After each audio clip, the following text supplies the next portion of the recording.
எப்போதும் என்னை மட்டும்தான் நினைத்து உருகிக் கொண்டு இருக்கின்றாய். உன் மனம் எனும் குழப்ப கடலில் நான் ஆழமாக மூழ்கியிருக்கின்றேன்.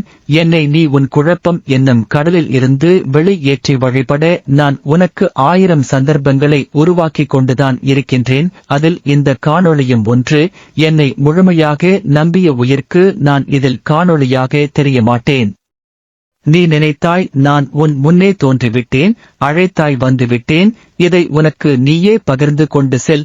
நீ நினைத்த காரியம் ஒன்றை மனதில் முழுமையாக நினைத்துவிட்டு என்னை உனக்குள் பகிர்ந்துவிட்டு ஓம் சரவணபவ என்று கூறி செல். அதை நான் நடத்தி கொடுக்கின்றேன். உன் மனதில் ஒரு துளி சந்தேகம் வேண்டாம். நீ முழுமையாக என்னை உனக்குள் எடுத்து செல்வதே இந்த பகிர்வும் இந்த காணொளியும். நான் உன் கண்ணில் படுவது உனக்காகத்தான் என்பதை உணர்ந்து விடு. நான் நீ கேட்டது கொடுக்க தயாராக இருக்கின்றேன். என்னை உணர நீ தயாரா?